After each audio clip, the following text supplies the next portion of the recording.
नमस्कार, जय हिंद साथियों। कल भारत के प्रधानमंत्री नरेंद्र मोदी जी ने ये कहा कि 2 महीने से भारत की सरकार यानी कि मोदी जी आपका बोझ उठा रहे थे। अब चुनाव खत्म हो गया तो अब बोझ नहीं उठाएंगे मोदी जी। 5 राज्यों का चुनाव जब तक हो रहा था तब तक आपका बोझ उठा लिया उन्होंने।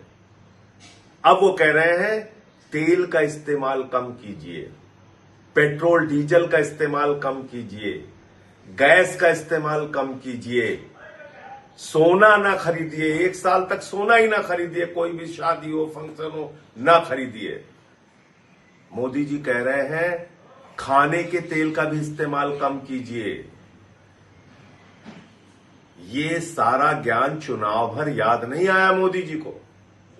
तब कह रहे थे कोई कमी नहीं है, पूरा भंडार भरा हुआ है, कोई समस्या नहीं है। लेकिन जैसे ही 5 राज्यों के चुनाव खत्म हुए, नरेंद्र मोदी जी के कंधे झुक गए।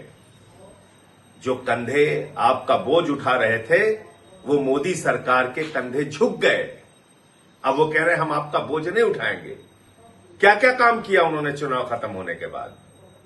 कॉमर्शियल सिलेंडर का दाम 993 रुपए बढ़ाया, जिसको रेडी वाले, चाय वाले, छोटी छोटी दुकान वाले इस्तेमाल करते हैं।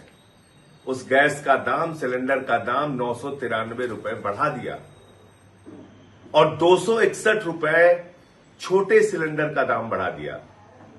5 किलो वाले सिलेंडर का दाम बढ़ा दिया, जिसको छात्र इस्तेमाल करते हैं, जिसको मजदूर इस्तेमाल करते हैं, जिसको गरीब आदमी, झुग्गियों में रहने वाले लोग इस्तेमाल करते हैं। तो आपके ऊपर लगातार मोदी जी इस तरह से बोझ डालते जाते हैं, महंगाई डालते जाते हैं। कब आपको होश आएगा? कब आप इन सवालों पर सरकार से जवाब मांगेंगे?